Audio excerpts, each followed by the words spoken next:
dies with COVID-19, we are counting that as a COVID-19 death. I can't imagine if someone comes in with coronavirus, goes to an ICU, and they have an underlying heart condition and they die, they're going to say cause of death, heart attack. I cannot see that happening. That was from yesterday's White House briefing, and it sparked a nationwide debate over how we count deaths from COVID-19. Do we count someone who tests positive for the virus but died of pneumonia as a COVID death? But what about someone who dies with symptoms of the disease but was actually never tested? It's actually crucial information. COVID death stats inform the models that guide federal and state governments' responses to the crisis. It's really important. Now, Italy, very interesting, has been grappling with this same debate for weeks. I mentioned it 2 weeks ago. I'll mention it again. Here's what the Daily Telegraph reported. According to Professor Walter Ricciardi, is the scientific advisor to Italy's Minister of Health.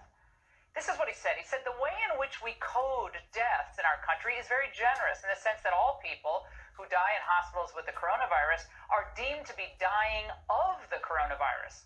On reevaluation by the National Institute of Health, only 12% of death certificates have shown a direct causality from coronavirus, while 88% of patients who have died have at least one pre-morbidity. Many had 2 or 3. My next guest is a doctor and state senator in Minnesota who is deeply troubled by the CDC's latest guidance for counting COVID deaths. Dr. Scott Jensen joins me now. Doctor, I want to read for our viewers what the CDC says in part about how to count COVID deaths relating to that last issue we just raised. In cases where a definite diagnosis of COVID cannot be made, but is suspected or likely, like the circumstances are compelling with a reasonable degree of certainty, it is acceptable to report COVID-19 on a death certificate as probable or presumed. So, doctor, what's the problem with that?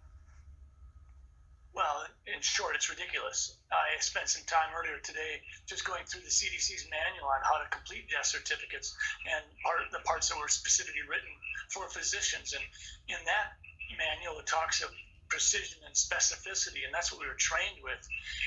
The determination of the cause of death is a big deal. It has impact on estate planning. It has impact on future generations. And the idea that we're going to allow people to massage and sort of game the numbers is a real issue, because we're going to undermine the trust. And right now, as we see politicians doing things that aren't necessarily motivated on fact and science, the public's their trust in politicians is already wearing thin.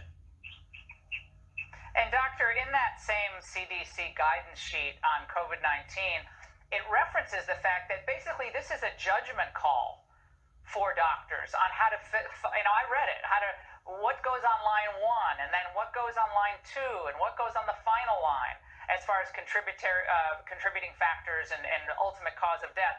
But they concede that it is a judgment call. Again, why is that not correct? Well, let's just take influenza. If I have a patient died a month ago, had fever, cough, and died after 3 days, and maybe had been an elderly, fragile individual, and there happened to be an influenza epidemic around our community, I wouldn't put influenza on the death certificate, and I've never been encouraged to do so. I would put probably respiratory arrest would be the top line, and the underlying cause of the disease would be pneumonia, and in the contributing factors, I might well put emphysema or congestive heart failure. But I would never put influenza down as the underlying cause of death, and yet that's what we're being asked to do here. Dr. Fauci was asked about the COVID death count today. Here's what he said in part. What do you say to those folks who are making the claim, without really any evidence, that these deaths are being padded, that the number of COVID-19 deaths are being padded? You will always have conspiracy theories when you have very challenging public health crises. They are nothing but distractions. Conspiracy theories, doctor? So you're engaging in conspiracy theories. What do you say to Dr. Fauci tonight? Well, I would remind him that anytime healthcare intersects with dollars, it gets awkward. Right now, Medicare has determined that if you have a COVID-19 admission to the hospital, you'll get paid $13,000. If that COVID-19 patient goes on a ventilator, you get $39,000, 3 times as much. nobody can tell me after 35 years in the world of medicine that sometimes those kinds of things impact on what we do. Some physicians really have a bent towards public health, and they will put down influenza or whatever because that's their preference. I try to stay very specific, very precise. If I know I've got pneumonia, that's what's going on, the death certificate. I'm not going to add stuff just because it's convenient. I think that it's not. And it's interesting. At all. Yeah. So you reject what he said. Absolutely.